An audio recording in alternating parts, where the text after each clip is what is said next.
২০২৬-২৭ অর্থ বছরে জাতীয় বাজেট উপস্থাপন করতে যাচ্ছে প্রধানমন্ত্রী তারেক রহমানের নেতৃত্বাধীন বিএনপি সরকার।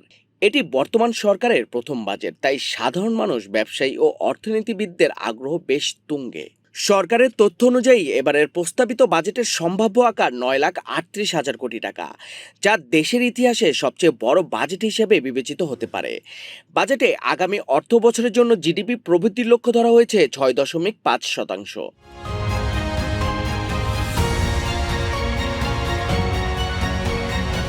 এবার বাজেটের অন্যতম প্রধান লক্ষ্য হচ্ছে মূল্যস্ফীতি নিয়ন্ত্রণ। দীর্ঘদিন ধরে উচ্চ মূল্যস্ফীতির কারণে সাধারণ মানুষের জীবনযাত্রার ব্যয় বেড়েছে, তাই সরকার আগামী অর্থ বছরের মূল্যস্ফীতি কমিয়ে ৭.৫% নামিয়ে আনার লক্ষ্য নির্ধারণ করেছে।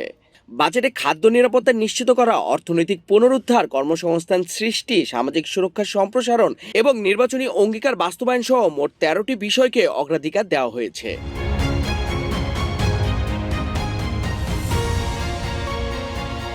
উদ্যোক্তা উন্নয়নও থাকছে নতুন উদ্যোগ।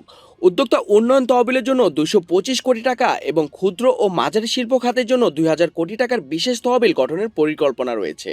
এর মাধ্যমে নতুন উদ্যোক্তা তৈরি ও কর্মসংস্থান বৃদ্ধির আশা করছে সরকার। সামাজিক সুরক্ষার কর্মসূচির আওতাও আরও বাড়ানো হচ্ছে।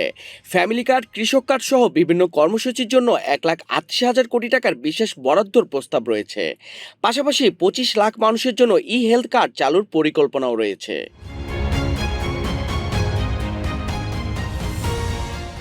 অন্যদিকে রাজস্ব আদায়ের বড় লক্ষ্য নির্ধারণ করা হয়েছে।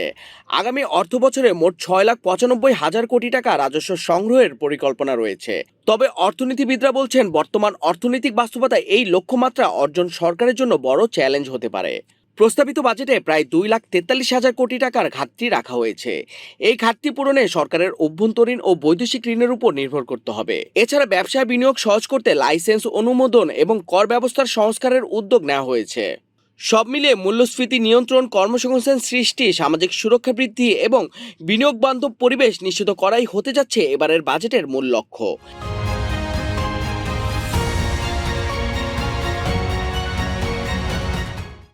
এখন দেখার বিষয়, ঘোষিত পরিকল্পনাগুলো বাস্তবায়নের মাধ্যমে সাধারণ মানুষের প্রত্যাশা কতটা পূরণ করতে পারে সরকার।